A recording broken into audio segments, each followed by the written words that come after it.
Buenos días, buenas tardes, buenas noches a quienes estén accediendo a esta primera clase de uno de los numerosos cursos de formación política que ha lanzado para este dos fines de 2025 el Partido Justicialista Nacional, en particular su Secretaría de Formación y Debate Político. Este curso que le hemos puesto de nombre Doctrina y Actualización, Perón y Cristina en el siglo XXI, que tendrá, como les decía, dos clases. Esta primera clase, que tiene por nombre Repetir la Doctrina, y la segunda clase, que podrán acceder también, que se llama Actualizar la Doctrina. Antes de eso, algunas consideraciones generales.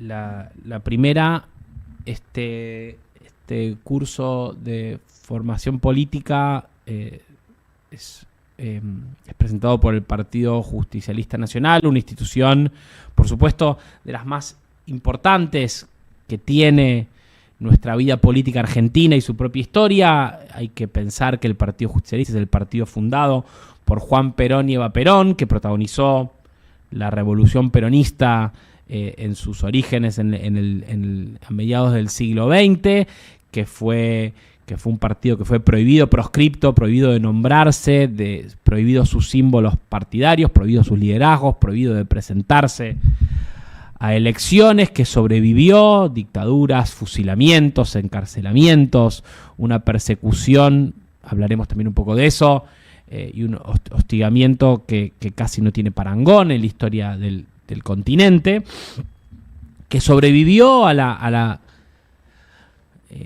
muerte, al paso a la inmortalidad, primero de Eva, luego de Juan Perón, a la dictadura cívico-militar, a un genocidio, y que luego del retorno a la democracia atravesó un periodo complejo, que también por ahí referiremos en la segunda clase, y que tiene un rol central en la reconstrucción de la Argentina y el peronismo a partir del año 2003. Es el Partido Justicialista que presidió Néstor Kirchner, es el Partido Justicialista que hoy preside Cristina Fernández de Kirchner, y en el año en el cual Cristina Fernández de Kirchner, la presidenta de este Partido Justicialista, se encuentra proscripta, como también le pasó a Perón y al peronismo en el siglo pasado, secuestrada por el Poder Judicial, una mafia corporativa de la cual también hablaremos, en su domicilio de San José 1111. Ese es el estado de situación en el cual el Partido Justicialista ofrece y propone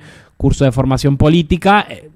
Es en este contexto del peronismo y del Partido Justicialista, con su líder y su presidenta proscripta y encarcelada, en el marco de un gobierno devastador como el de Javier Milei, que además se encuentra a fines de 2025 atravesando una situación también muy inédita en la historia independiente de la Argentina, de una intervención extranjera directa en los asuntos públicos de nuestro país, con la llegada del Fondo Monetario Internacional en 2018, pero sobre todo con la intervención directa del gobierno de Donald Trump a partir del año 2025, con la sumisión del gobierno de Javier Milei y el gobierno de Donald Trump tomando intervención directa en los asuntos políticos, económicos, legislativos, legales, sociales de la Argentina, financiando la campaña electoral de Javier Milei, haciéndose dueño de su triunfo electoral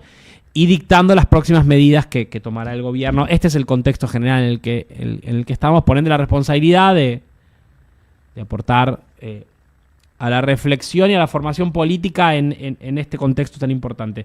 ¿Por qué hacer un curso de doctrina peronista en este contexto, y por qué presentar este tema de la doctrina y la actualización? Me interesa pensar la última experiencia de gobierno peronista en la Argentina, que fue la experiencia del gobierno del Frente de Todos, que se inicia en el año 2019 con la presidencia de Alberto Fernández. Para decirlo de una forma categórica, tiene el saldo político de la ratificación de la presencia del Fondo Monetario Internacional en Argentina, la proscripción de Cristina, que sucedió durante el gobierno de Alberto Fernández, y finalmente la llegada de Javier Milei a la Argentina. Si uno mira las consecuencias políticas del gobierno de Alberto Fernández, las consecuencias políticas de la gestión del presidente Alberto Fernández, que era en ese momento también presidente del Partido Justicialista y que fue al gobierno encumbrado por el peronismo y por el Partido Justicialista, hay un saldo político dramático, ¿no? Decíamos, Fondo Monetario, proscripción de Cristina y luego la llegada al gobierno de lo que se suele llamar la ultraderecha, el gobierno de Javier Milei. Para por lo menos dejar ese problema abierto, dejemos ese nombre, quizás después podamos reflexionarlo. Y entonces en ese contexto hay que preguntarse por qué un gobierno peronista deja como saldo la proscripción de su principal líder, la ratificación de un endeudamiento externo y criminal y luego la llegada al poder de un gobierno que, como decíamos, se entrega a los pies de los Estados Unidos y el fondo. Que el propio peronismo haya traído esas consecuencias abre la necesidad de preguntarse por el peronismo, por su forma de organización, por su proceso político y también por sus ideas. Me interesa pensar que cuando Cristina Fernández de Kirchner en el 2024 se propone para la presidencia del Partido Justicialista Nacional, lo hace con una serie de discursos, documentos y cartas que elaboran una mirada alrededor de qué le ha pasado al peronismo para haber llegado a esta circunstancia. Y en esas cartas y documentos que Cristina postula, me interesa en particular la carta, para puntualizar, la carta de octubre de 2024, en la que se llama Carta Abierta a los compañeros peronistas y a los argentinos que nunca lo fueron, donde ella manifiesta su voluntad de presidir el partido. Cristina ahí hace un diagnóstico sobre el peronismo, que es un diagnóstico, y esto me interesa, es un diagnóstico fundado en las ideas. Cristina dice, el peronismo durante su última época usa dos verbos para pensar el peronismo, dice se ha torcido y se ha desordenado.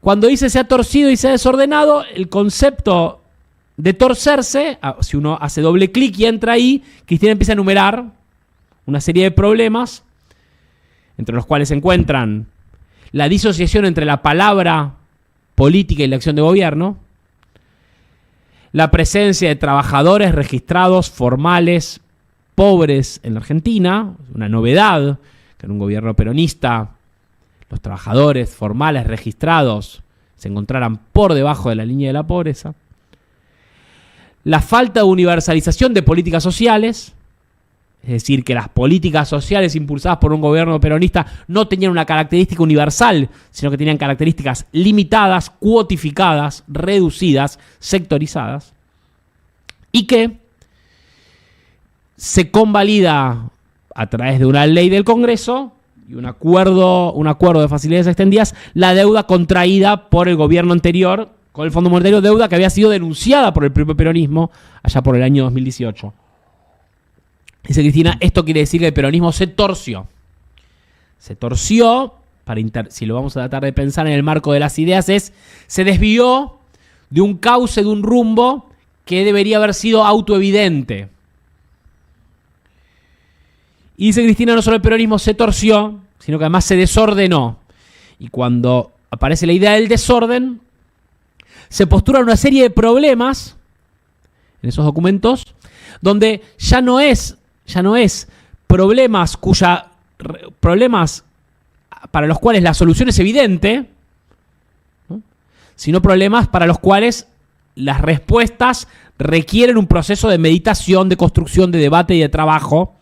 Es decir, problemas para los cuales el peronismo no es que tuvo respuestas equivocadas, como aquellos temas en los que se torció, y ahora veremos, sino problemas para los cuales el peronismo no tiene clara cuál es la respuesta. Si nosotros pensamos los problemas en los que el peronismo se torció, digamos, bueno, si estamos hablando de que hay trabajadores formales pobres, la respuesta es evidente, es que no debería, que el trabajo debe ser el ordenador político o social, económico y cultural de la vida en la Argentina. El trabajo dignifica para el peronismo en la medida en la cual es la puerta de acceso a una vida digna. Si el trabajo no logra ser la puerta de acceso a una vida digna, se desmorona el modelo económico, social y político del peronismo. Lo mismo con el endeudamiento con el Fondo Monetario, estos 4 temas que yo decía, hacen a donde el peronismo se tuerce. Y donde se desordena, decíamos, es en los temas en los cuales el peronismo, ante el paso del tiempo, ante las novedades económicas, políticas, sociales, culturales, el peronismo no logra producir respuestas inteligentes para la época. Y ahí los temas aparecen evidentes, ¿no? ¿Qué hacer con las transformaciones tecnológicas y su impacto, por ejemplo, en el mundo del trabajo? Por ejemplo, en el mundo educativo. ¿Qué hacer con el sistema sanitario? Repartido en 3 pedazos, desestructurado. Bueno, una serie de temas, entonces, donde el diagnóstico de Cristina, que yo comparto, es que si hay que hacer un balance en la experiencia del gobierno del Frente de Todos, hay que empezar por las ideas. Y que hubo un problema en las ideas. Algunas desviadas de su cauce lógico y originario, y otras que no lograron aparirse como respuestas a una nueva etapa. Entonces, bueno, en este sentido quizás se vuelve evidente porque es importante retomar y repetir la doctrina peronista. Ese conjunto de principios que han, desde su cristalización en la propia boca de Juan Perón, empezaron a construirse como un cuerpo de ideas que orientan el pensamiento y la acción del peronismo, retomar, revisar y, como decíamos, como el nombre de esta casa, repetir esas ideas, traerlas al presente e insistir sobre ellas, puede servir para revisar la experiencia reciente del peronismo y también alumbrar el camino por delante. Y lo mismo con la actualización doctrinaria, que será la próxima clase, en la cual trataremos de pensar en estas preguntas, estos problemas en los cuales el peronismo le cuesta encontrar respuestas. ¿Dónde está en la propia dinámica de la propia doctrina actualizándose la posibilidad de construir esas respuestas? Entonces, por eso, volver a la doctrina peronista en este contexto, para pisar firme en algún lugar, ¿no? Y si el peronismo debe reconstruir una propuesta de mayorías para la Argentina, bueno, la doctrina parece como un lugar fecundo para dar los primeros pasos. En ese marco, entonces, avanzar en esta primera clase, en la cual trataremos básicamente 4 elementos fundantes para después pasar a la segunda clase. En esta primera clase trabajaremos primero en qué es la doctrina peronista, hacer una introducción a sus temas principales, a sus grandes ideas, algunos de sus grandes textos.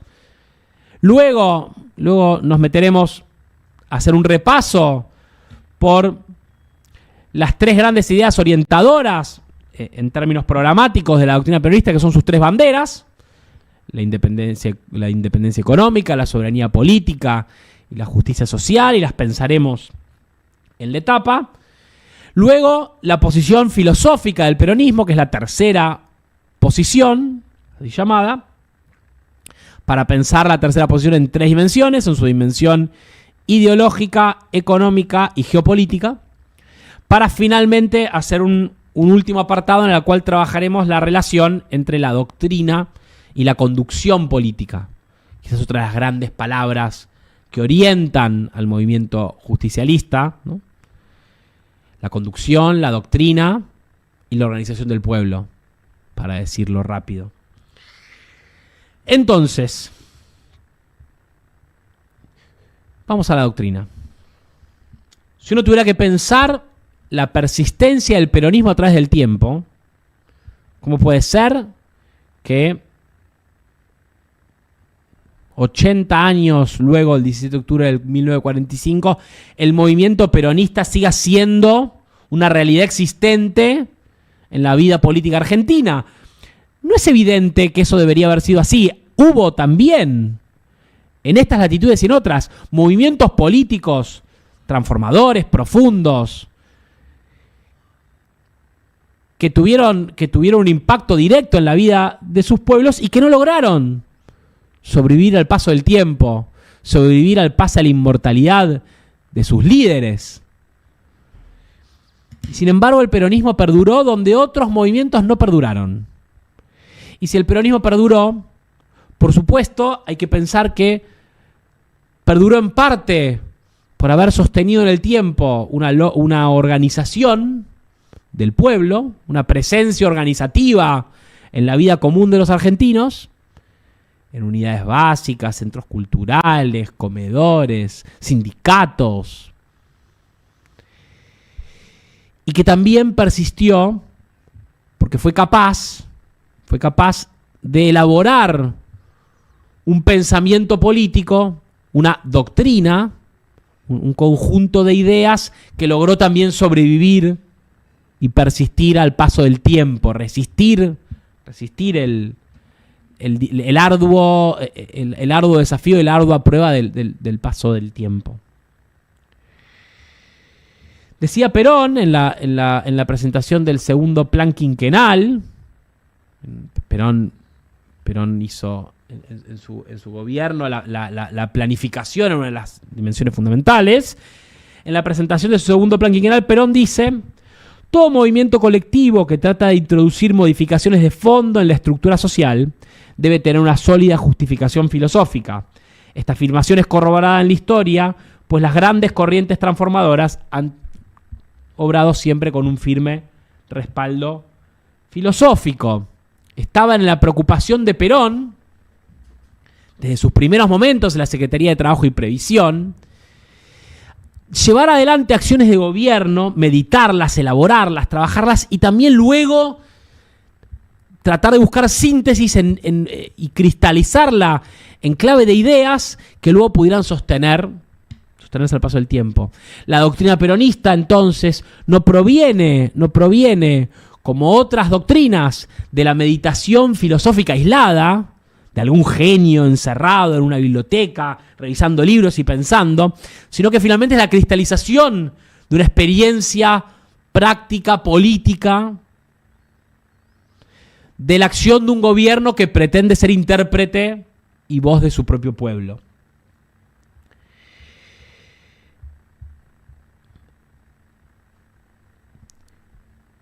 Decía Perón también, para postular el rol de la doctrina, es decir, para lograr transformaciones, una fuerza requiere una sólida dimensión filosófica. Y con eso dicho, sumemos otra dimensión, que es, bueno, ¿y qué hacer con la doctrina? La tenemos. Decía Perón, también, en Conducción Política: lo importante de las doctrinas es inculcarlas, vale decir, que no es suficiente conocer la doctrina, lo fundamental es sentirla y lo más importante es amarla. No solamente tener el conocimiento, sino también es menester tener una mística, que es la fuerza motriz que impulsa la realización y el sacrificio por esa realización. Entonces, la doctrina es el fundamento filosófico de un proyecto transformador y a la vez debe ser no solo conocido, sino sentido y amado por el conjunto de quienes componen esa fuerza transformadora en una sociedad. Hay que conocerla y también hay que amarla. Por supuesto que existen muchas doctrinas en la historia mundial, en la historia argentina. Para puntualizar y empezar a pensar en la doctrina peronista en particular, vamos a sintetizarla en una frase de Perón bien sencilla, donde están todos los elementos que la componen, para luego ir desarrollando. La doctrina peronista, dice Perón, tiene como finalidad suprema alcanzar la felicidad del pueblo y la grandeza de la nación mediante la justicia social, la independencia económica y la soberanía política, armonizando valores materiales y valores espirituales, los derechos del individuo y los derechos de la comunidad. Y ahí están puestos los elementos, ¿no? La finalidad es la felicidad del pueblo y la grandeza de la nación, patria y pueblo, como dos elementos que se solapan, que se conjugan, pero que tampoco son el mismo, y que en todo caso la búsqueda es construir en simultáneo la grandeza de una nación y la felicidad de un pueblo, mediante las tres banderas del peronismo: la justicia social, la independencia económica y la soberanía política. Y en un tercer punto dice, armonizando los valores espirituales y los valores materiales, los derechos del individuo con los derechos de la sociedad. Y ahí aparece esta idea tan importante en el pensamiento del peronismo, que es la idea de la armonía. ¿Saben? La armonía, si uno agarra un piano y agarra las teclas blancas y toca un do y un mi, o un do y un sol, lo que encontrarás es que esas notas armonizan. Esas notas, cuando suenan juntas, producen una musicalidad superior, un acorde en una guitarra, un arpegio en un arpa, va produciendo una armonía. Y Perón entonces ahí postula que para lograr la felicidad del pueblo y la grandeza de la nación se deben armonizar valores materiales con valores espirituales, derechos del individuo con derechos de la sociedad. La felicidad del pueblo y la grandeza de la nación. Vamos a mirar. 1949, Perón dice: el peronismo quiere poner en marcha y quiere realizar la conjunción de todas las fuerzas que amen a la patria. De todas las fuerzas que se lancen hacia el futuro con una sola bandera, que es la bandera de los argentinos, y con una sola intención: defender todo lo que labre la grandeza de la nación y oponerse a todo lo que la pueda esclavizar y la pueda empequeñecer. Ahora bien, también en la doctrina peronista aparece la idea de que no solamente es importante la grandeza de una nación, sino también la felicidad de su pueblo. Dice Perón: algunos conquistadores llenaron de gloria y grandeza el nombre de sus países, pero al mismo tiempo que sus alas imperiales se extendían por los caminos de sus conquistas, por esos caminos iban quedando la sangre y la felicidad de su pueblo. Es decir, se puede labrar la grandeza de la nación con un pueblo infeliz. Los grandes imperios, está pensando Perón en su estudio de la historia, muchas veces conquistaron grandes extensiones territoriales. Los nombres de esas naciones tuvieron gran prestigio, tuvieron gran fortaleza, tuvieron armas, tuvieron dinero, tuvieron poder. Y sin embargo, muchas veces eso se hizo a costa del sacrificio de ese propio pueblo. ¿De qué sirve labrar una nación grande si el pueblo de esa nación vive infeliz? Por ende, y este es el secreto revolucionario del peronismo, que es que no quiere la grandeza de la nación sin la felicidad del pueblo.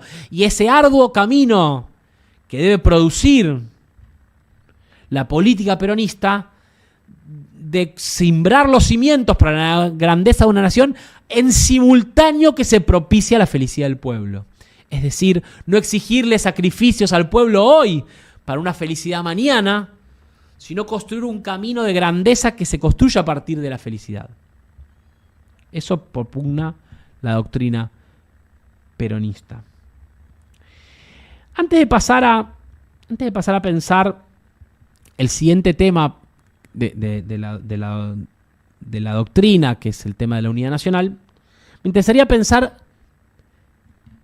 Hablábamos de la experiencia de Alberto Fernández y me interesa también pensar qué pasa cuando la doctrina se tuerce, se desordena o incluso a veces se abandonan. En el año 2002, Néstor Kirchner todavía no era presidente de la nación, por supuesto, todavía gobernaba Eduardo Duhalde en la Argentina después de la crisis del 2001. Néstor Kirchner ya caminaba con intenciones de ser presidente de los argentinos. Néstor Kirchner publica un libro de conversaciones con el intelectual Torcuato Di Tella, un libro poco conocido, en su momento, poco publicado, que circuló poco en su momento. Se suele decir que cuando Néstor Kirchner llegó al gobierno, poca gente lo conocía, ni sabía lo que iba a hacer, y sin embargo, leyendo ese libro del 2002, después del derrumbe, Teoría y Práctica Política en la Argentina que viene, las conversaciones de Néstor Kirchner con Torcuato Di Tella, uno encuentra que ahí en ese libro ya está delineada toda la obra de gobierno que vendrá a partir del año 2003 en el pensamiento de Néstor y por supuesto también de Cristina. Libro que fue luego reeditado por la Escuela Justicialista Néstor Kirchner, que tengo una copia. Torcuato Di Tella y Néstor discuten sobre una serie de temas, entre los cuales en un momento empieza a aparecer la discusión sobre el menemismo, el gobierno de Menem y su vínculo con la tradición del peronismo y esa tensión que existe entre menemismo y peronismo. Y dice,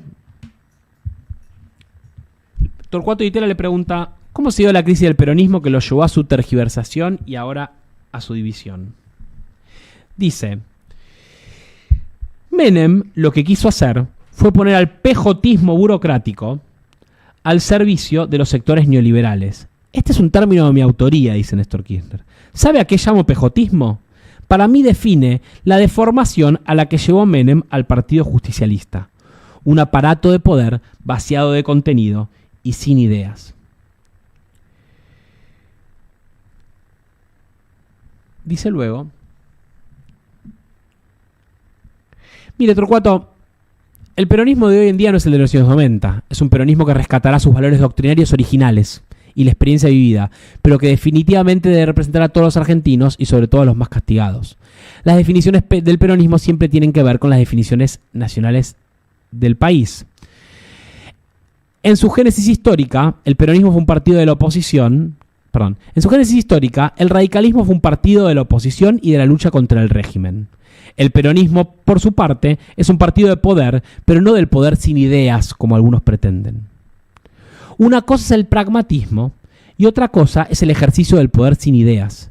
Mientras que el modelo de Menem fue una simple descripción acrítica a las teorías que vendían los países centrales de fronteras para afuera, pero que por supuesto no aplicaban en sus propias economías y sociedades. En cambio, el peronismo proponía capitalismo con nación, pueblo y bandera. Esta era la construcción que presentó Perón como modelo argentino, no solo en los primeros gobiernos, sino también en el programa que desarrolló en su retorno al país, en su tercera presidencia del año 73. El peronismo fue y es un partido de poder, pero antes fue y sigue siendo, por sobre todo, una idea. Ya estaba en el pensamiento de Néstor Kirchner y de Cristina que también la experiencia del menemismo había sido una desviación doctrinaria del peronismo.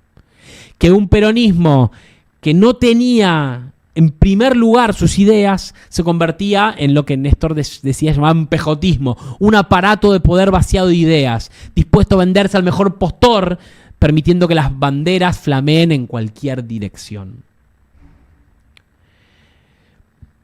También aparece ahí una idea para pensar, que es la idea de que la doctrina peronista es una doctrina que nace de las entrañas del pueblo argentino, de la propia experiencia política de la Argentina, y que esa propia experiencia política debe resistirse a importar ideologías e ideas vendidas desde los países centrales, que curiosamente, dice Néstor, tampoco aplican en sus países de origen. Algo muy similar a lo que estamos viviendo hoy en la Argentina de Milei, donde el gobierno de Donald Trump celebra las políticas económicas de Milei, el gobierno de Milei celebra las políticas económicas de Trump, pero esas políticas económicas son distintas. Mientras una política de Trump es proteccionista, la política de Milei es aperturista. Mientras el gobierno de Trump busca proteger, defender su industria y sus puestos de trabajo, el gobierno de Milei destruye puestos de trabajo, abre la economía, entrega en bandeja a su industria. La doctrina entonces tiene una dimensión nacional. Decía Jauretche, lo nacional no es otra cosa que lo universal visto desde nuestros propios ojos. El lugar, el punto de enunciación desde donde uno se pregunta por grandes temas de la política y la humanidad, como el individuo, la comunidad, la economía, el poder, importan. Y entonces la doctrina es una doctrina nacional porque es la búsqueda de expresar un sentir, un vivir, un pensar y un hacer propio del pueblo argentino y no comprado en la experiencia de otro país. Y como busca ser un pensamiento argentino, la doctrina peronista, el pensamiento peronista, también aspira a ser un pensamiento y una doctrina que englobe al conjunto de los argentinos y las argentinas y no solo una parte de los argentinos y las argentinas. Y ahí está la idea doctrinaria de que el peronismo no es solamente un partido viene de la palabra parte, no es una parte de la sociedad, sino que busca ser un movimiento nacional. Un movimiento que logre organizar y poner, valga la redundancia, en movimiento al conjunto de los elementos de una nación. Por eso, en sus verdades peronistas, sus 20 verdades peronistas, está esta idea tan sencilla, tan bella, trágica incluso, pensada a la luz de la historia, que es la idea de que el peronismo anhela la unidad nacional y no la lucha. El peronismo, dice la doctrina, desea héroes, pero no mártires. Digo trágica porque la historia del peronismo está signada de mártires y está atravesada por la lucha. Y sin embargo el peronismo, aunque se prepara para la lucha, no la anhela, no la desea. El peronismo desea la unidad nacional. Me interesa pensar esa idea de la unidad nacional, de la doctrina peronista, como una búsqueda de encontrar la armonía del conjunto de todos los argentinos. La vamos a ver en dos lugares. Veámosla primero en la comunidad organizada. Discurso de Juan Domingo Perón, 1949, Congreso Internacional de Filosofía, la ciudad de Mendoza.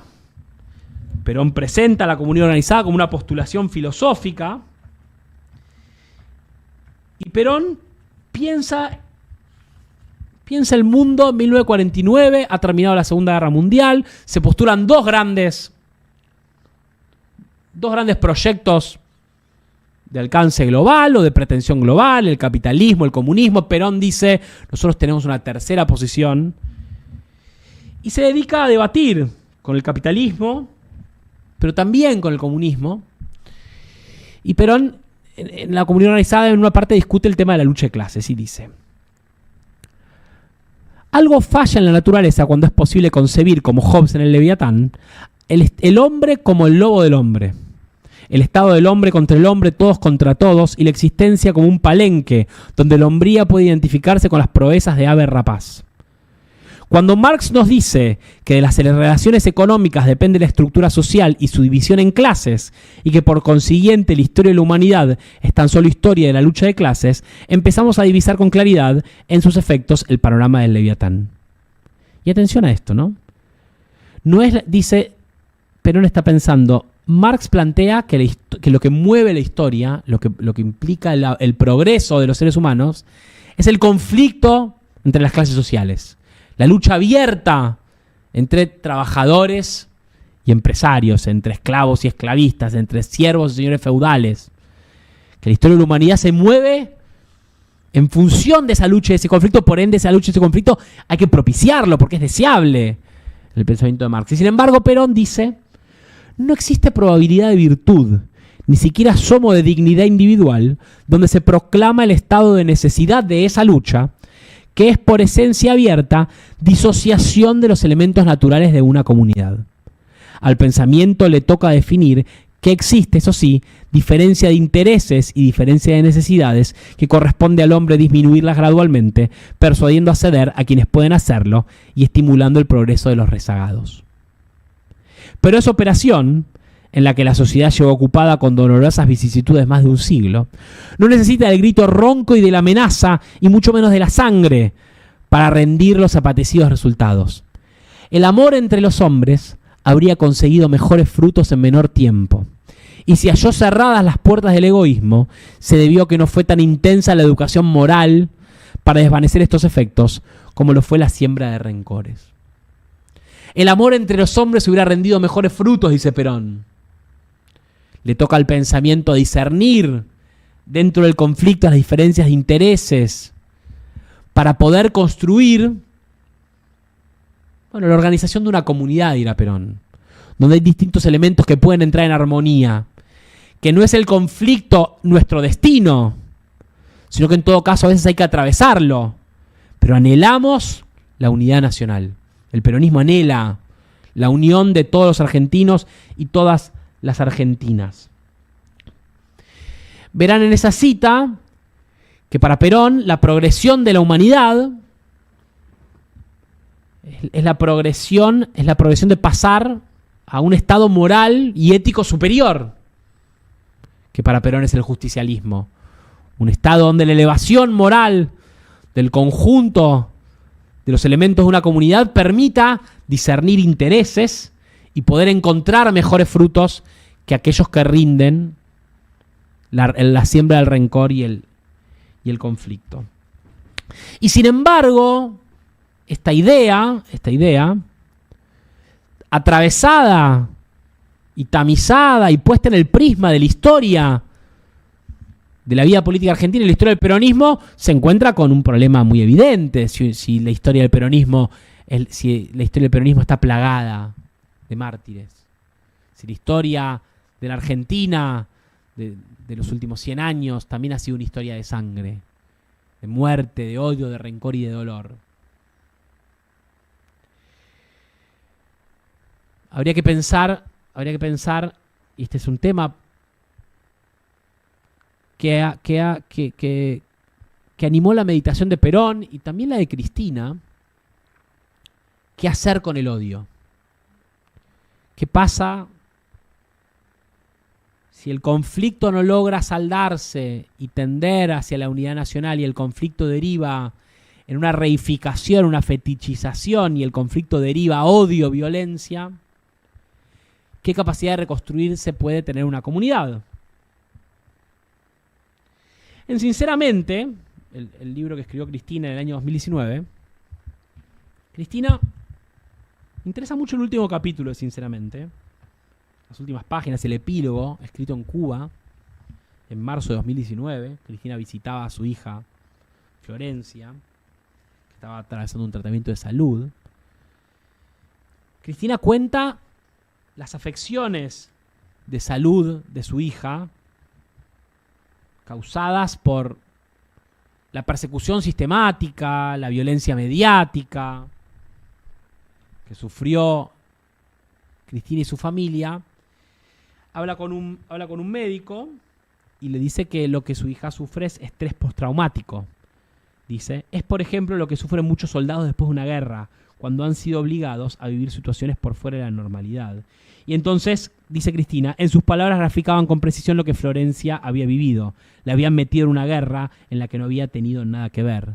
Y esa guerra, dice Cristina, no la inventé yo.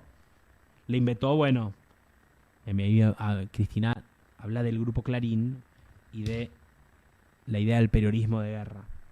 Cristina reflexiona sobre la salud de su hija, sobre el estrés postraumático que le sucedió, que eso tiene algo que ver con la guerra, y pensar, luego de los gobiernos de Néstor y Cristina, que lograron armonizar, generar trabajo, elevar salarios, construir derechos, elevar la dignidad del pueblo argentino, que eso se enfrentó no ya con conflictos abiertos que los hubo, sino con la aparición de un odio antiperonista, cuyos efectos parecen ser similares a los de una guerra, dice Cristina. En ese contexto, Cristina reflexiona. Ya que hablábamos, Cristina dice, estando en Cuba llega la noticia de que en Argentina las góndolas de los principales supermercados falta leche. Y pone Cristina en el año 2003, dice, el 2015 el gobierno de Mauricio Macri fue singular, porque fue la primera vez que los argentinos y las argentinas decidieron libremente y con su voto que los grandes grupos empresarios tomaran el poder nacional. Dice Cristina, el resultado de que los empresarios montados en un odio revanchista hayan tomado con riendas del Estado a partir del año 2016 con Mauricio Macri ha tenido un efecto devastador. Y empezando a construir la propuesta política para el 2019, Cristina dice, y acá aparece nuevamente la idea de la unidad nacional, estoy escribiendo las últimas líneas de este libro y ante la caótica situación que vivimos hoy como país y como sociedad, escucho hablar de la necesidad de un gobierno de unidad nacional o de un acuerdo social y económico. Nadie puede estar en contra de semejantes enunciados y propósitos, pero me da la impresión que solo refieren a acuerdos superestructurales.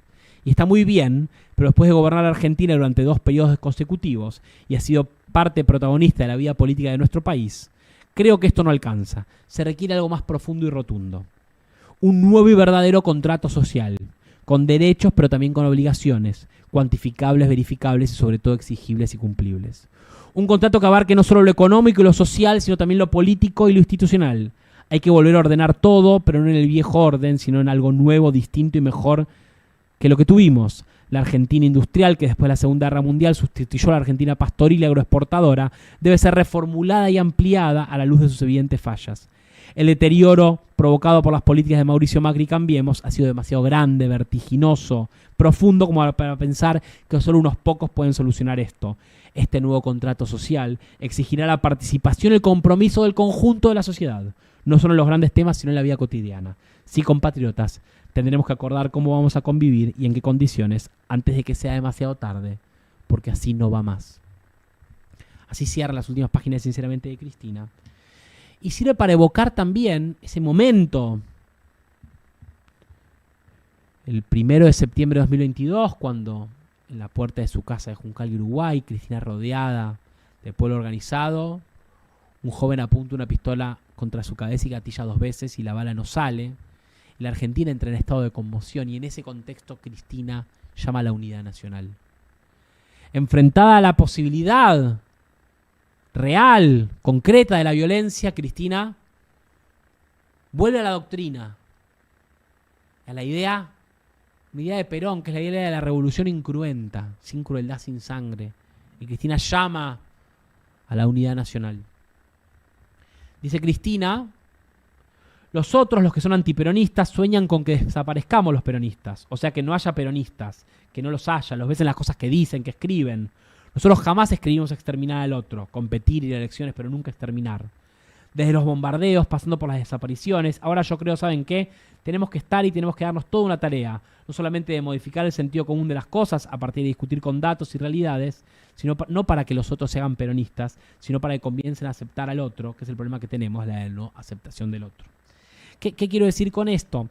El peronismo anhela la unidad nacional, anhela construir un movimiento en el que entren todos los argentinos y las argentinas. ¿Y qué se dirimirá con las diferencias? Bueno, ahí entraremos a pensar en la doctrina para ver cómo en el pensamiento de tanto de Perón como de Cristina, los conflictos existentes en una sociedad pueden ser superados a través de la conducción política, a través del rol del Estado y a través de la elevación general de la cultura cívica y moral de un pueblo, porque el justicialismo tiene una aspiración universal en el sentido de que tanto Perón como Cristina imaginaron que la humanidad puede estar en rumbo a un lugar mejor, que el destino de la humanidad todavía no está escrito y que ese destino tiene que estar fundado en una elevación cultural y moral.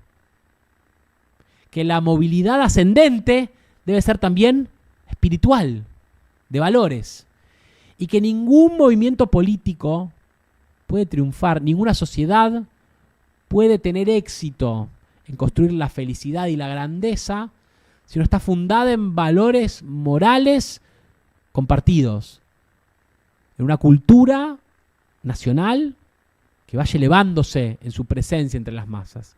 Y esta es la idea de la doctrina peronista: construir una conciencia nacional que sea compartida para luego, a partir de ella, poder organizar y conducir a una comunidad. Bueno, avancemos hacia las 3 banderas del peronismo. Entonces, para lograr los objetivos de la doctrina, que son la felicidad del pueblo y la grandeza de la nación, la felicidad del pueblo y la grandeza de la nación, por eso decimos que el peronismo es un movimiento nacional y popular, se traza con 3 banderas: la soberanía política, la independencia económica y la justicia social. Para empezar con la soberanía quiere decir poder de decisión. En la política, la primera verdad peronista, la verdad número 1, postula: la verdadera democracia es aquella donde el gobierno hace lo que el pueblo quiere y defiende un solo interés, el del pueblo. Decía Perón también: en el orden político, el pueblo argentino debe tener el derecho de decidir su propio destino y no que se lo decidan 3 o 4 señores por el solo hecho de haber nacido con varios apellidos.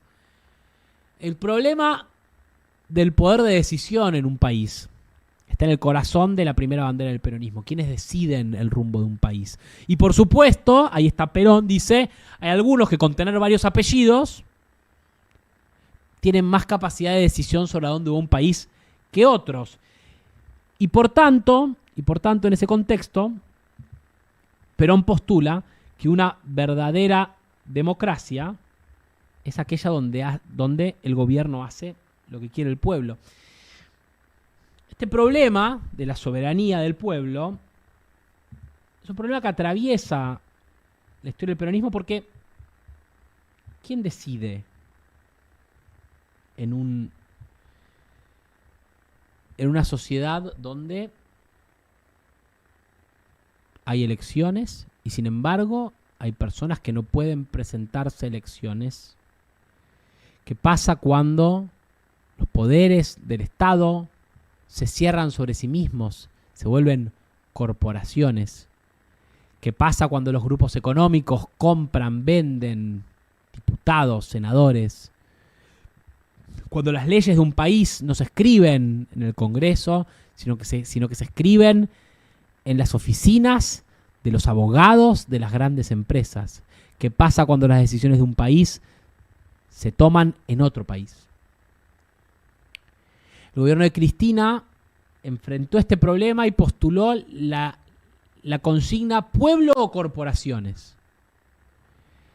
El gobierno de Perón, como también los gobiernos de Néstor y Cristina, se enfrentaron rápidamente que al intentar tomar decisiones a favor del pueblo, rápidamente se encontraban con intereses corporativos cerrados que se resistían a acatar esas decisiones y por tanto se ponía en tensión la idea misma de democracia. Alguna vez Cristina dijo en una entrevista con Víctor Hugo Morales: un presidente solo tiene el 25% del poder que hay un país, un gobierno. ¿Y el otro 75% dónde está?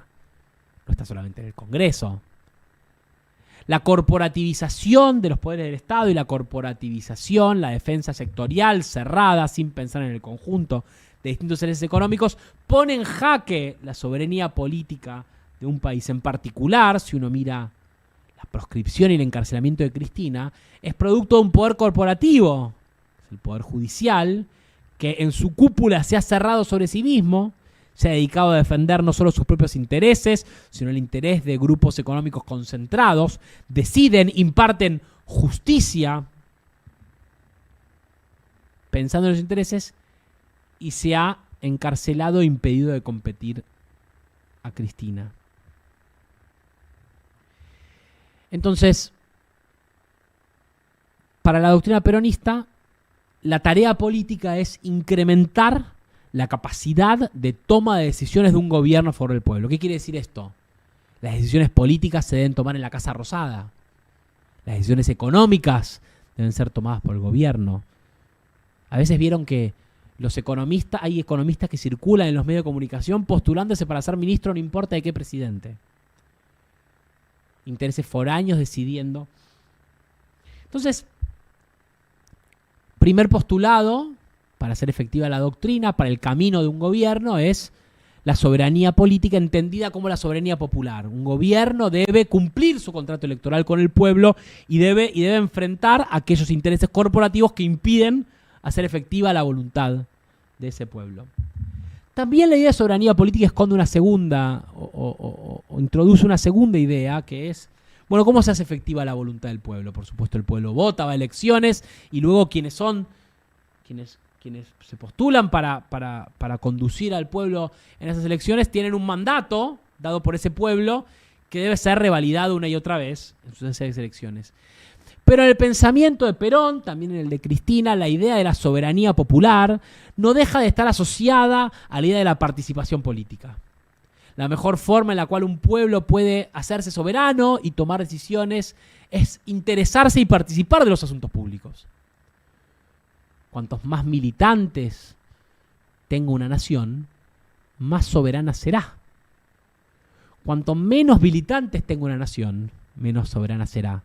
Cuantas menos personas se interesen por lo que sucede en su municipio, en su consejo deliberante, en su cuadra, en su ciudad, cuanta menos gente se interese en lo que pase con los bienes naturales comunes, con las empresas públicas, con la salud y educación, menos soberano será ese país. Más fácil será dictar desde afuera o desde un interés corporativo qué es lo que sucederá. La soberanía política implica también la participación en los asuntos públicos. Y por eso el peronismo fue un convocante permanente, no solo a llenar las plazas y a movilizarse, sino a organizarse en la vida cotidiana. Sumarse a militar. La militancia es, si se quiere, la carnificación, la personificación, la materialización de la soberanía política. Cuantos más argentinos y argentinas se involucran en la vida política, más soberanas serán las decisiones de un país. Y cuanto menos se involucren, más fácil será arrebatarle al pueblo el sentido de sus deseos y sus anhelos. Entonces la soberanía es soberanía popular, en contra de los intereses corporativos y foráneos. Es soberanía, podríamos decir, participativa, militante. Y también, por supuesto, es de orden nacional. Cuando hablamos de la soberanía, tiene que ver con la integridad territorial, con la capacidad de decidir sobre lo que pasa dentro de su propio territorio. La existencia de empresas extranjeras que dominan elementos centrales de la economía, que dominan los espacios de decisión, van generando problemas. Pensamos en la soberanía, pensamos en las Islas Malvinas y la integridad territorial. Luego la independencia económica. Cuando pensamos en independencia económica, pensamos en el manejo de la economía, cuánto de eso permite al gobierno tomar decisiones. Una economía extranjerizada, con sus grandes empresas en manos extranjeras, tendrá menos capacidad de construcción de una nación grande y un pueblo feliz. El endeudamiento externo, fundamentalmente, el pago de la deuda externa, la manera en la cual ingresan créditos a la Argentina, que son arrebatados por unas pequeñas manos y después en manos de las grandes mayorías queda la obligación de pagar esas deudas, genera entonces la dificultad luego de construir una economía independiente. La idea de la independencia económica se puede pensar en la historia argentina. La Argentina tuvo su independencia política en 1816 y, sin embargo, decía Perón, solo logró su independencia económica en 1947. De hecho, fue en ese año en el que Perón firmó el acta de declaración de la independencia económica. Planteaba que la independencia económica de un país solo puede lograrse mediante un modelo de desarrollo basado en el trabajo y la producción, donde la libertad y los derechos individuales están garantizados y sobre todo poniendo el fin al interés a los monopolios británicos. En otro texto de 1956, ya en el exilio, Perón escribe en La fuerza del derecho de las bestias, cuenta el ejemplo de la marina mercante y dice: en esta etapa de gobierno consistió en formar una marina mercante, pues sin ese medio de transporte de ultramar, la independencia económica sería solo una ficción. Aparte que hoy los precios los fijan los transportadores, en nuestro país, vendedor de carne, estábamos sometidos al monopolio inglés de barcos frigoríficos. Es decir, la Argentina producía carne, pero los barcos eran británicos.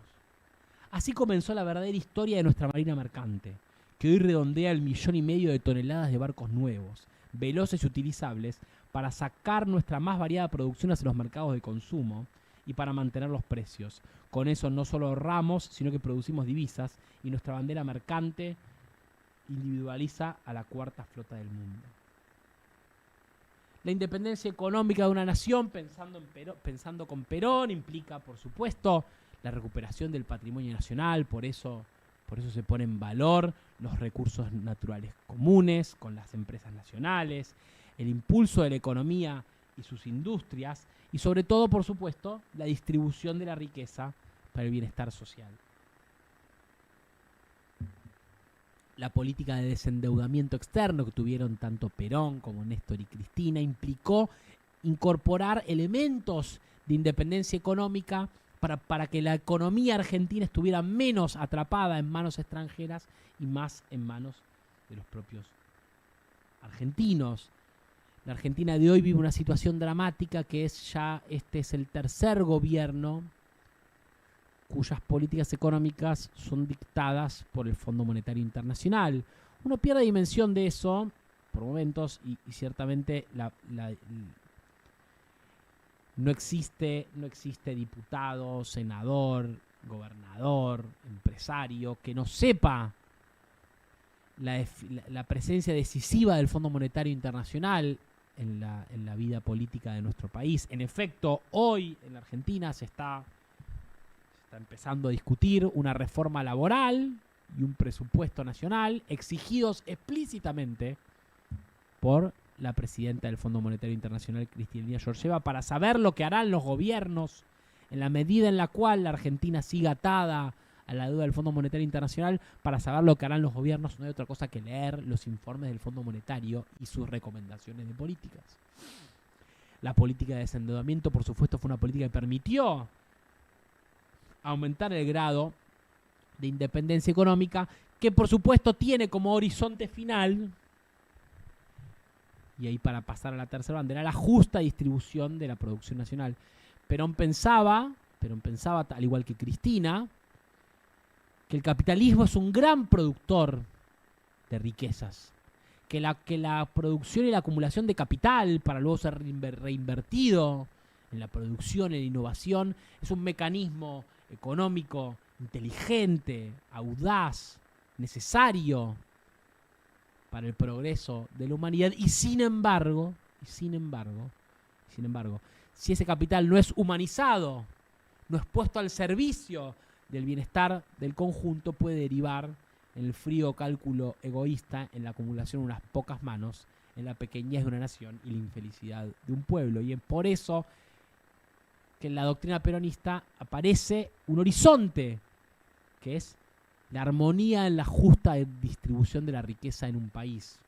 Eso fue inmortalizado y cristalizado en 3 momentos de la historia argentina: los primeros gobiernos de Perón, el último gobierno de Perón y el gobierno de Cristina, el segundo, que lograron la división del 50% de la riqueza nacional, del ingreso nacional, del Producto Bruto Interno, la división del 50% para los empresarios y el 50% para las y los trabajadores, lo que se llamó el 50-50, como un horizonte distributivo de la riqueza y independencia de un país.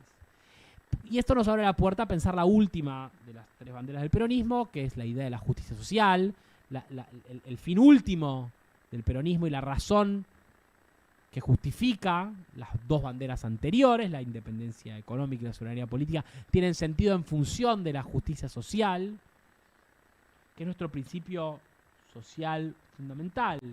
La justa distribución, pensará el justicialismo, que es finalmente el nombre que Perón le puso a nuestro movimiento, la palabra justicia en el medio, la idea de justicia que de alguna manera engloba la idea de la libertad y la idea de la igualdad en una idea superadora. La idea de justicia para el peronismo es una justa distribución, es decir, un justo reparto dentro de una comunidad de derechos y de responsabilidades. Dice en efecto la verdad peronista: como doctrina social, el justicialismo realiza la justicia social que da a cada persona su derecho en su función social. No se trata solamente la justicia social, obviamente, de repartir justamente las riquezas de una nación, la justa remuneración del trabajo, la dignificación del trabajo a través de derechos y de ingresos, sino que también la justicia social está atravesada por cómo una sociedad distribuye sus responsabilidades. Cuando Cristina planteaba el problema tanto de las retenciones agropecuarias en 2008 como de los planes sociales no universales en 2022, estaba planteando un problema similar. Que la justicia a la que debemos aspirar es una que reparta de forma adecuada derechos y responsabilidades. Que todo derecho conlleva obligaciones, que si los derechos no acarrean responsabilidades se convierten en privilegios y sobre todo si no son universales. Por eso políticas distributivas tan maravillosas como la asignación universal por hijo no solamente repartieron derechos, sino también fijaron responsabilidades. Porque las madres que cobran la asignación universal tienen también que cumplir responsabilidades para acceder a esos beneficios de cuidar la salud y la educación de sus hijos y de demostrarla adecuadamente. Por eso los grandes beneficiarios de los modelos económicos, los grandes empresarios, deben también devolver justamente, mediante responsabilidades, grandes empresas que se crearon producto de exenciones impositivas del Estado Nacional, como por ejemplo Mercado Libre, que creció y se desarrolló por la promoción del software y la economía del conocimiento. Bueno, también eso debe conllevar responsabilidades. Por eso la justicia social, que la pensamos como la redistribución de la riqueza de un país, también es para el peronismo en términos doctrinarios la distribución de responsabilidades. Y por supuesto, ninguna comunidad funcionará si no hay un grado compartido de responsabilidad. No se trata solamente, el peronismo no piensa solamente en que el pueblo sea feliz, sino también aspira a que sea responsable, a una elevación ética, cultural y moral, espiritual. Avancemos hacia la tercera posición.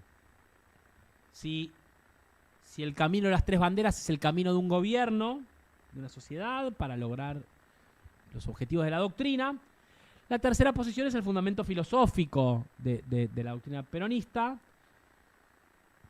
y la pensamos, la tercera posición, como la armonía en todo, sintetizando posiciones que aparecen quizás a priori enfrentadas: lo material y lo espiritual, el capital y el trabajo, el individuo y la comunidad. Plantea el peronismo que la tarea política permite, a través de la elevación cultural, el salto espiritual, la organización del conjunto del pueblo, superar estas aparentes antinomias y construir una armonía en todo. La tercera posición, en términos ideológicos, si se quiere, está también expresada en el libro que leíamos hace poco, La comunidad organizada. Digamos brevemente.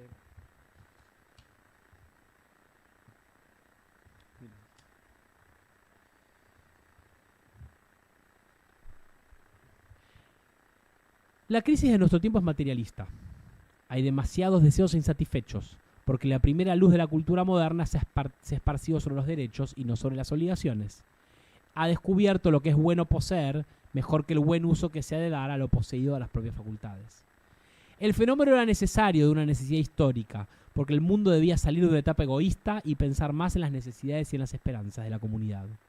Lo que importa hoy es persistir en ese principio de justicia para recuperar el sentido de la vida, para devolver al hombre su absoluto.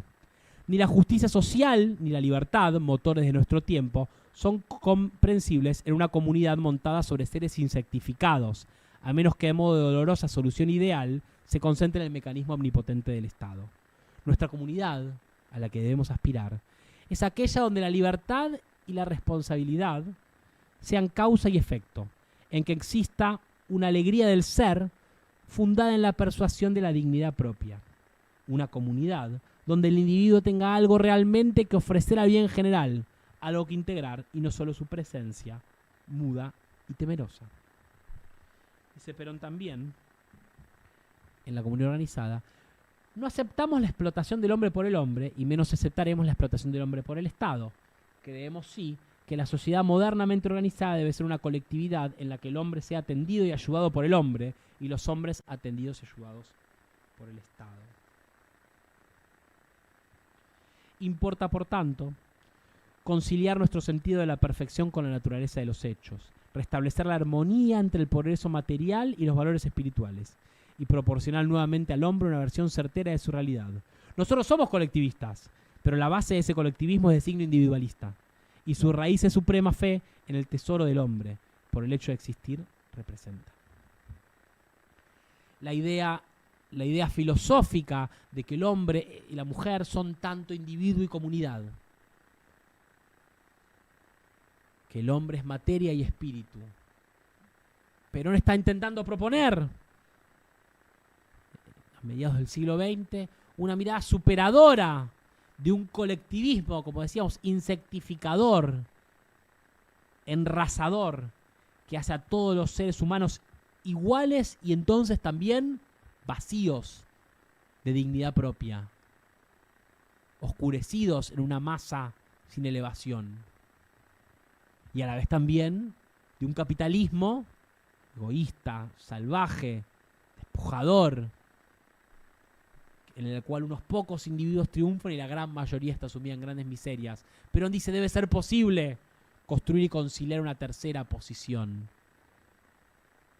donde el individuo tenga algo realmente que ofrecer al bien general, algo que integrar, donde libertad y responsabilidad sean causa y efecto, en que existe una alegría del ser, fundada en la persuasión de la dignidad propia. Y acá aparece la idea de persuasión que nos interesará más adelante. La tercera posición, por supuesto, tiene una dimensión geopolítica, que es el no alineamiento. En el siglo XX, con los dos grandes bloques en disputa hegemónica, que son los Estados Unidos, capitalistas triunfantes en la Segunda Guerra Mundial, y la Unión Soviética, comunista triunfante en la Segunda Guerra Mundial, que ante esa disputa el peronismo debía plantear una posición autónoma, independiente, soberana, que no determine que hay naciones buenas o malas, sino en todo caso intereses nacionales. La tercera posición, dice Perón, se opone decididamente a todos los imperialismos y tiende hacia la paz y la cooperación de todas las naciones en plano de igualdad. La soberanía de cada nación, que se toma como punto de partida, ya que lo contrario sería fomentar los imperialismos, debe ponerse al servicio de la humanidad y servir así de base para un sistema cooperativo de gobierno mundial, dice Perón. La tercera posición también tiene una dimensión económica, ¿no? Ni capitalista ni comunista, sino una visión superadora. Poner el capital al servicio de las personas, poner a las personas en el centro. La propiedad privada, la producción, la acumulación de capital tiene que estar al servicio de las personas. Por ende, la idea encumbrada en la Constitución de 1949, que en el artículo 38 de la Constitución de 1949, luego derogada por la dictadura de 1955, que decía que la propiedad privada tiene una función social y en consecuencia estará sometida a las obligaciones que establezca la ley con fines del bien común, volviendo a la idea de la distribución de los derechos y las responsabilidades. El derecho a la propiedad y la responsabilidad que acarrea tener propiedad. No toda la propiedad en manos del Estado. No. Una distribución justa de la propiedad entre las personas, pero que acarree no solo derechos en la propiedad, sino también obligaciones. Decía el artículo 39 de la Constitución de 1949, el capital debe estar al servicio de la economía nacional y tener como principal objetivo el bienestar social. En eso, la centralidad del rol del Estado conduciendo el proceso económico, armonizando, sentando en una mesa, trabajadores, empresarios, construyendo síntesis, arrimando posiciones, persuadiendo a ceder a quienes tengan que ceder, con una fe en la capacidad de la política y volviendo en la idea de Perón de que el amor debería ser capaz de rendir mejores frutos para superar tensiones y conflictos. Finalmente, y para cerrar esta primera clase, cerremos con la relación entre la doctrina y la conducción política. Si se quiere, el legado escrito de Perón, ¿no? en sus grandes textos, ¿no? la comunidad organizada, ¿no? Fue este documento de postulación filosófica, el modelo argentino para el proyecto nacional, ese testimonio político de Perón antes de morir, donde él postula un modelo para la Argentina, para un proyecto de nación, efectivamente, para el conjunto de los argentinos. Y también este otro gran texto que quizás merece mayor consideración en la gran biblioteca universal de los grandes libros políticos, junto con El Príncipe de Maquiavelo, De la Guerra de Clausewitz, conducción política de Perón, donde Perón postula el camino de la política para liderar a un pueblo. Decía Perón, la diferencia entre masa y pueblo es en efecto una doctrina que permita conducir. ¿Qué significa la idea de la conducción en la doctrina peronista? Esta es la idea de que un pueblo puede ser liderado de una forma muy particular, que no es la lógica de un caudillo. En conducción política, incluso en muchos de los textos de Evita también aparece una crítica a la idea de los caudillos, ¿no? Miren, veamos unos párrafos de conducción política. Se agrandaban y pululaban inmensamente los distintos caudillos y caudillitos, que eran todos elementos de disociación y no de convergencia. Perón critica al jefe político, ¿no?, como un hombre con una gran personalidad que logra, por supuesto, emocionar, convocar, hacer que otras personas lo sigan en base a su carisma personal, a su vocación de poder, a su capacidad política.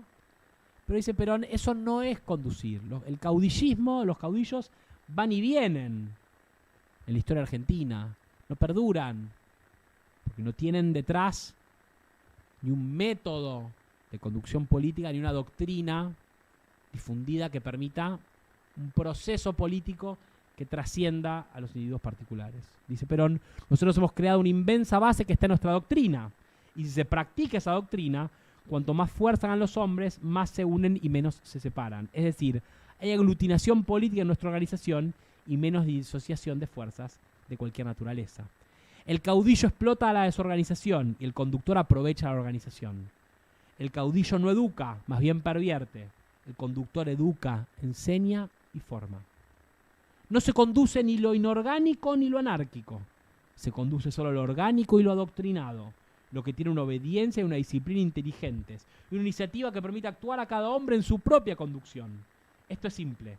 Un conductor, por genial que fuese, no podría llegar uno de los millones de hombres que conduce. Hay una sola cosa que debe marchar sola, que es la doctrina, que pone a todo el mundo para patear al mismo arco.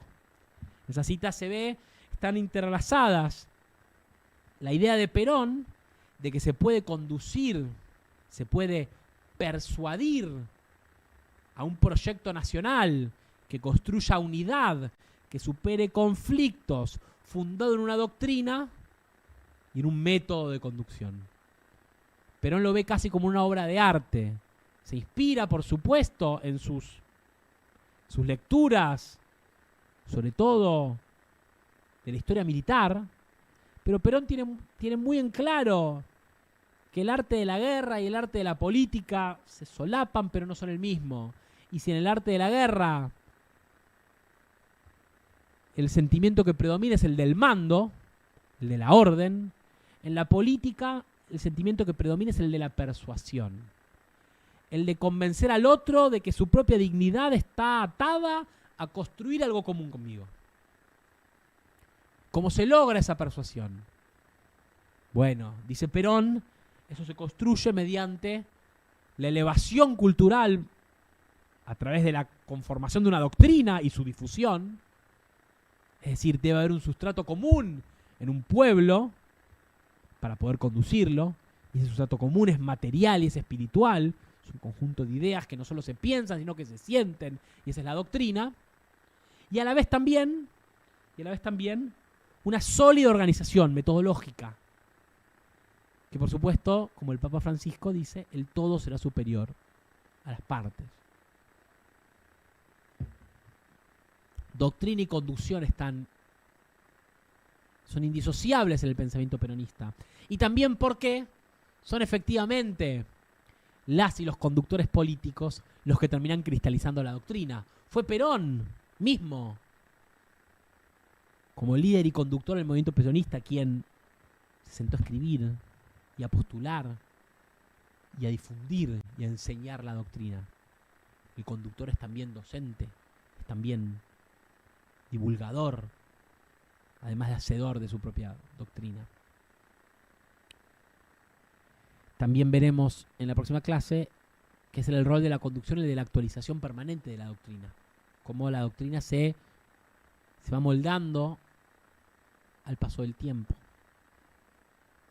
En eso también veremos, este será el tema central de la próxima clase, la tarea fundamental que ha llevado Cristina, sobre todo del 2008 a la fecha, desde que asume la presidencia de la Nación,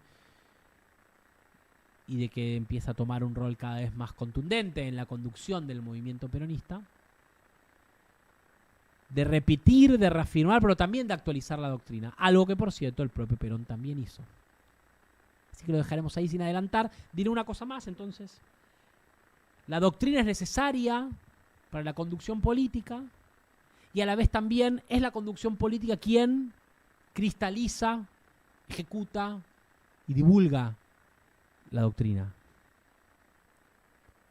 Ahora bien, en la historia del peronismo también los nombres han sido importantes. No fue solo la doctrina justicialista lo que hizo superar la adversidad, sino también el nombre de Perón. En Jacinto Chiclana, Borges decía lo que se cifra en un nombre. Y en Historia del Peronismo, que es un texto que recopila las clases de Eva Perón en la Escuela Superior Justicialista, donde en efecto Perón inculcaba la doctrina, y Eva daba clases antes que Perón, en el texto Historia del Peronismo, Eva dice algo maravilloso,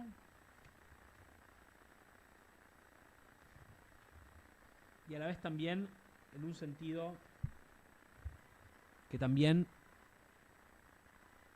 quizás clava una flecha y atraviesa la discusión entre doctrina y conducción. Dice Eva Perón: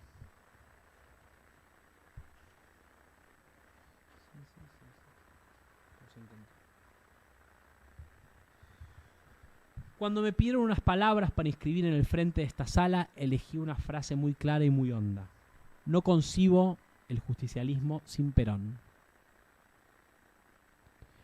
Muchas veces le he oído decir al general que los hombres pasan y quedan solamente las doctrinas. Hace unos cuantos días, el 24 de febrero, nos dijo que había llegado el momento de reemplazar a Perón por el justicialismo. He meditado mucho en estas palabras y quiero creer en ellas. Quiero aceptarlas porque las ha dicho Perón, cuya palabra es sagrada para todos los peronistas de verdad. Pero mi corazón se resiste a creer que Perón pueda ser sustituido por su doctrina. Y yo sé que siento como siente el pueblo. Si el pueblo pudiese hablar, con una sola voz le diría a su líder algo así como esto. Por ejemplo: está bien, mi general, que su doctrina es una cosa grande, pero nosotros lo queremos a usted. Porque los pueblos necesitan darse a un hombre más que a una idea. Les resulta más fácil querer a un hombre que amar a una doctrina. Porque los pueblos, dice Evita, son todo corazón. La historia nos ha mostrado muchas veces que los pueblos dan su vida más fácilmente por un hombre que por una doctrina. Cuando los cristianos morían cantando en las arenas del circo romano, brindaban su vida por una nueva doctrina, pero solamente se acordaban de Cristo. Cuando los franceses en 1800 caían en los campos de batalla buscando la gloria de un imperio, es cierto que morían por Francia, pero ellos sentían que Francia era Napoleón. En esta escuela superior peronista habrá que enseñar el justicialismo, pero eso no servirá de nada si aquí no aprendan los argentinos a querer a Perón. Porque cuando llegue el día de las luchas, y tal vez sea necesario morir, los mejores héroes no serán los que enfrenten a la muerte diciendo la vida por el justicialismo, sino los que griten la vida por Perón. Y entonces, los nombres de la conducción, tan indisociables por momentos en términos materiales y espirituales de la doctrina. La idea escrita en las paredes de la vida por Perón, como hoy se puede escribir en una pared la vida por Cristina, implican el horizonte de la doctrina y también su límite. Porque finalmente la doctrina se encarna en hombres y mujeres que logran hacer la carne, liderar, enamorar, ¿por qué no? Conducir a un pueblo y en un punto fundirse con la doctrina. Por eso Eva decía, me resisto a pensar en qué sirve la doctrina si no aprendemos a amar a Perón. Con esa idea cerramos la primera de estas dos clases. Repetir la doctrina es la primera. Para la próxima clase ya introducirnos ya de lleno a la manera en la cual primero Perón y luego Cristina se zambulleron en la doctrina para también actualizarla y adaptarla a los nuevos desafíos que postulaba el paso del tiempo. Muchas gracias.